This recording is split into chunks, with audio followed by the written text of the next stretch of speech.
Hello, this is my video presentation for my final paper on the thematic connection between Palette of King Narmer and the Gero Crucifix.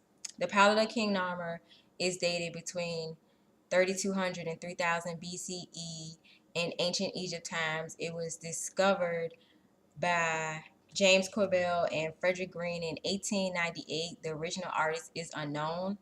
For the Gero crucifix, it was commissioned by Archbishop of Cologne, Gero. It's dated between 975 and 1000 in the early medieval times. The artist for this one is unknown as well. Key ideas that connects both images are they both represent major historical events that created change within a society. They both worship someone higher than oneself, and both pieces expresses the individual struggle that happened to come to this to be this powerful being. Their shared attributes are very slim, but it kind of goes hand in hand with the differences as well.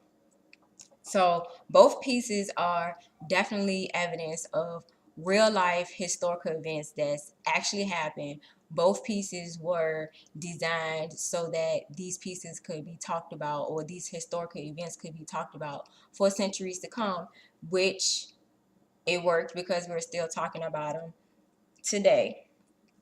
Um, the difference is a lot of differences between the two. The main difference um, is basically politics versus religion. So with the palette of King Narmer, you have a king ruling, has Egypt ruling under one king, and you have the hierarchy shown, and how the king is always the biggest image throughout the palette. And the Gero crucifix represents religious freedom, the practice to have a freedom of religion. And it was just during that time where Christianities weren't accepted, so they had to kind of practice in secrecy. So the crucifix is pretty much a symbol of what happens to you when you disobey the king. Um, but the whole purpose of the Gero crucifix was so that people could feel the struggle of Christ and what he went through for his people. Let's see what else. Um, for the palette of King Narmer, as far as the imagery goes, it just shows a lot of symbolic symbols and hieroglyphics that's pretty much telling a story of what happened. It's no question about it. If it happened, it's telling you right there that it did. Versus in the Geo crucifix, it's a more realism structure, and it's designed for the viewer to feel the pain of Christ and the struggle.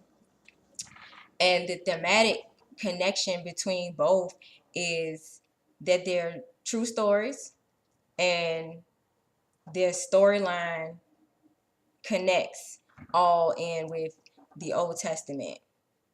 So during the Egyptian times, when they believed in many gods, and it was said that this Son of God was coming, he was already known to be on the way, but the pharaohs refused to let his people go and let his people worship this soon to be um, God. And then when God actually manifested into Jesus, now he's being crucified because he has these people practicing this religion that is not allowed, and that is also a sign of, like I said, what happens when you disobey the king. So the real thermic connection is the true storyline of how these two great leaders are worshipped.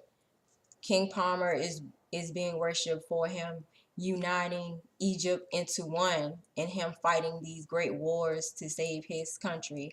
And then the Geo Crucifix represents the sacrifice that he made, that Christ made, for his people to practice religion at their will and only worship one God, one true God, instead of many gods. So the storyline is what connects both of these pieces together because they go in that order. So that concludes my discussion for my final paper. Thank you.